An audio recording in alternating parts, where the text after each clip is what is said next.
Maintaining our artistic bent today with our guests. We're talking now with an actor. Now, we like actors, don't we? Wow, they're like famous people. I know, it's cool. You can talk to them when they're multi-millionaires. They buy your cars and things and big plasma screen TVs and stuff. Take note, Jeremy. Take note, Jeremy. We're joined now by actor Mr. Jeremy Malcolm. Good morning. Thank you. It's going to be a while since I'm giving away, free cars and things like that. I think I'm in the early stages of my career. Oh, it doesn't matter what guests come on for. Jason and put my name and Jason's name right at the top of your list. If people are growing rice, we still hit them up. Like there's always a chance that someone's going to strike it lucky. If you win lotto, we don't care how we get it. We just like presents. Yeah.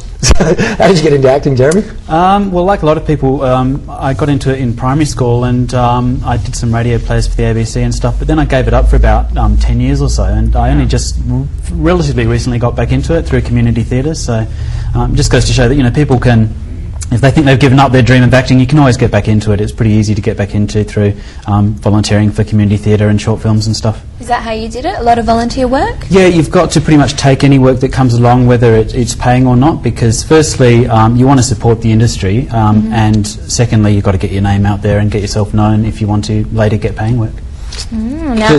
Sorry, living in Perth and trying to pursue an acting career might be a little bit tough. Is that still the case? I mean, I know that there's always been a traditional perception and, well, a reality that there's not a lot of work for actors in Perth. How's it going these days? Yeah, I think that's still true. It's changing gradually. There have been some feature film productions over here that have made a few waves. But, yeah, I think people who want to make their career out of acting tend to train over here. We've got some good training over here, but then head over east. So, like most actors, I'm not pursuing it as a full-time career. I'm seeing how it goes, and since I enjoy the lifestyle in Perth, I'm happy to just do it that way. Well, we've seen you on telly just recently. Yeah. Well, I've been in a few ads here and there. In the current Bank West ads as a cameraman, and I've also done some RAC and some Lottery West. And can you actually use a camera?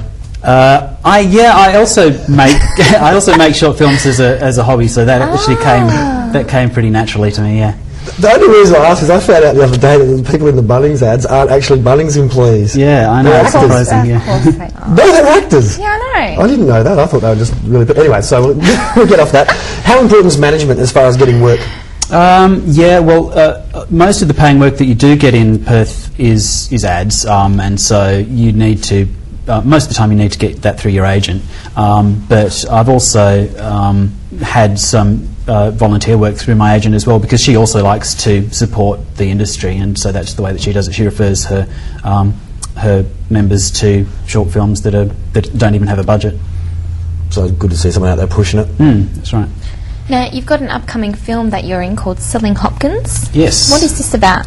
It's a simple little film about this depressed, unemployed man who is... Is that you? Yeah, that's me. I play Toby, and the other character's name is Maya. Here we go. Yeah, that's me and Maya. She's trying to sell me some cleaning fluid, and the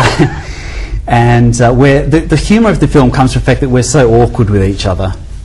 So she's demonstrating her wine evaporator fluid at this point. Oh, okay. Except that she discovers she's actually run out of samples. So was this all filmed here in WA? Yes, it was. We filmed it a few months ago, just at a house in Fremantle, and it went pretty smoothly. And this is the end result. So, what attracted you to this type of role or this storyline?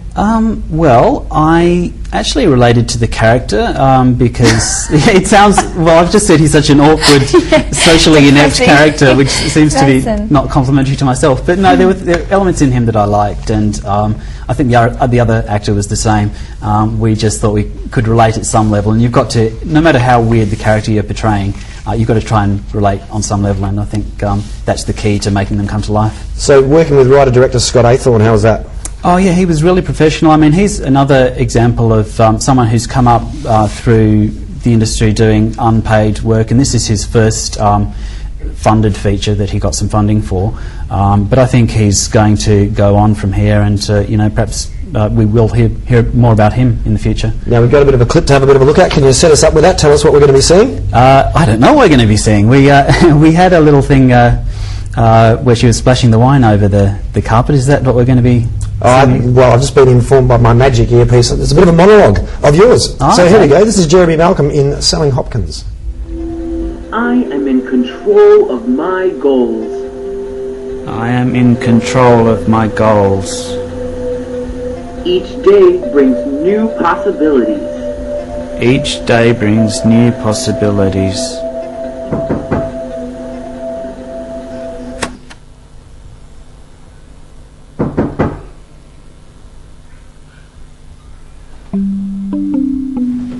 What's going on there with the tape recorder? That little scene will tie in well with your next segment when you're talking to the professional coach, because I was listening to a life coach on the on the tape, trying to get myself out of my little depressed fugue.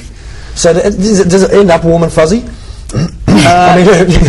No, the two characters do hit it off in the end, but you're never quite sure if it's going to be smooth sailing, because as they're driving off. I'm not going to spoil the ending. No, don't. There's something a little bit unnerving at the end, which kind of, again, just a lot of the humour in this film is just because the viewers are uneasy at what's going on. I've compared it to films like Little Miss Sunshine and TV series like The Office, in that it's the way the characters don't relate well together that gives it the edgy sort of humour. Right. Now, this is a world premiere, I understand, at the Calgary International Film Festival later this month? The Calgary International Film Festival in Canada, yes. So we're seeing it in Canada before we see it in Australia. It's going to make its way around other film festivals, though. The director's out there sending it out to other festivals, so keep an eye out for it. We're not sure exactly when viewers in Perth are going to be able to see it, but sooner or later, hopefully. I understand 40,000 people are going to be watching you. Yeah, that's scary. I don't think... well, I understand this show has it's a fair number of viewers as well, but I'm not sure that I've been seen by 40,000 people on screen before, so yeah. But it just, you know... So would it be fair to say that we just had another Wake Up WA world exclusive? We have. Yes, indeed. I think you did. There you go, see. Wake up 7 to 8, Monday to Friday, you get to hear what's going on before the rest of the world finds out. Now, working on set, now being on a film like Selling Hopkins, how did that compare with being on a film set for, say, doing the Bank West ad? Well, the crew's smaller and there's less money floating around, obviously, as you would imagine, but everyone was still really professional, and I don't think you could fault them on the way it all came together. Yeah, obviously the time deadline, when you've only got 2 days to shoot, time can run away with you. I'm sure you're familiar with that, but no, it all came together really well, so I'm pretty proud for the crew there. So is it on YouTube or MySpace or Vimeo or any of these sort of video hosting sites? Not as far as I know, but there is a website which I'm sure your viewers can get a link to that from the Wake Up WA website, but there may be a trailer there, I'm not too sure. Alrighty, go to wakeupwa.com and have a little bit of, there'll be a link there by the end of the day. Liam's on the ball. While you're there, vote. Send us a line, mail at wakeupwa.com. I decided today that I've been getting harassed because tomorrow's cross-dress for Red Cross. Oh, you're going to So go have a look at the website, get the link to Jeremy's film, and if 50 people say do it, I'll dress up as a girl.